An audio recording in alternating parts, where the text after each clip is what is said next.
चलिए मैम स्वागत है।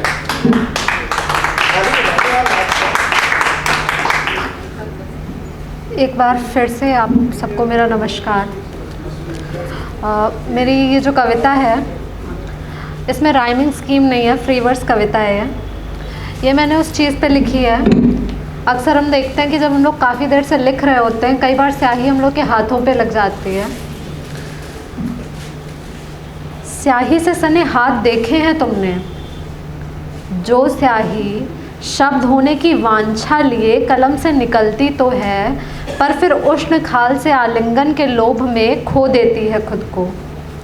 जीवंतता धुंधला जाती है उसकी, छाप तो छोड़ती है वह भी, पर दाग समझ उसे मिटाने की कोशिशें भरपूर होती हैं। शायद वही स्याही हो गई हूँ। और मैं पहले ही कही गई कविताएं रिपीट करना चाहूँगी। जी बिल्कुल। मेरी पहली कविता, इसका नाम है मैं शिशिर में भाप सी।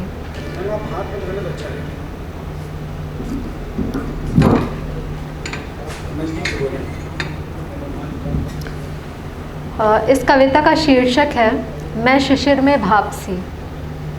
मैं शिशिर में भाप सी, अंगार का मैं कांत हूँ, मेरे मौन की भी गूंज है माना, मगर मैं शांत हूँ।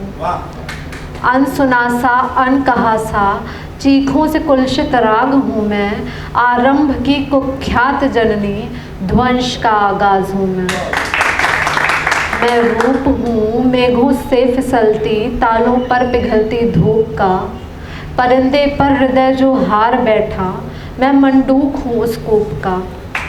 चेतना के छिद्रों में समाहित मैं सोम हूँ, शून्यता में पूर्ण हूँ मैं व्योम हूँ। मेरी अगली कविता का शीर्षक है जन्म से जकड़ी हुई।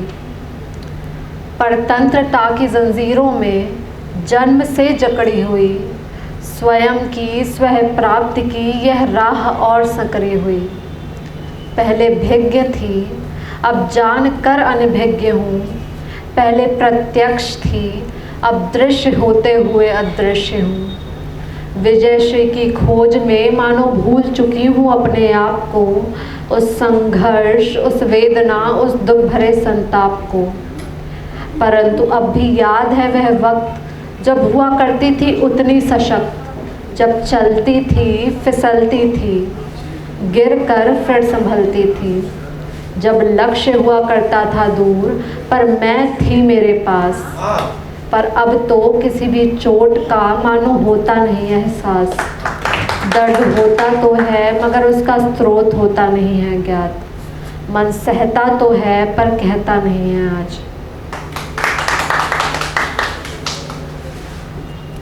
मेरी अगली कविता, पृष्ठों पर स्याही बिखरी सी, पर गम तमाम कह जाती है, लोचन पर अश्रु हो ना हो, वाणी विराम रह जाती है। मन रुक्ष फिर भी मुखर सदा सुवर्ण भाव ही रहता है, वो कभी नहीं कहते होंठ जो अंतर मन है सहता है। कपोलों को भले ही मान लिया चारों मुस्कान सजाती है, पर क्या वह भीतर आत्मा भी उन्हीं के समहर्षाती है। पाशर्व में ही श्रवण करते मानवीय वन खड़े हुए, पर प्रश्न अगर मैं कर लूँ तो मेरा मन ही वक्ता श्रोता है।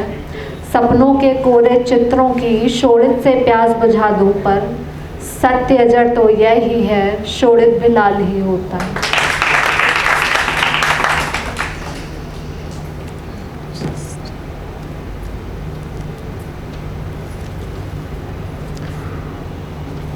मेरी ये कविता वाटर पोल्यूशन के ऊपर है। हमारी गंगा नदी पे, ये माँ गंगा के पॉइंट ऑफ व्यू से है। उपमा देकर मुझको माता की, फिर मेरे आंचल को ही गंदला कर बैठे। तुम तनय थे मैं थी हारणी तुम्हारे पाप की, क्यों मलिनता के शूल ले फिर मुझ पर ही हमला कर बैठे। मैं पयस्विनी चक्षु के सलिल से सींचा था मैंने तुम्हें, उसी वार में विष घोल कर तुम इठलाते रहे अनजान बन।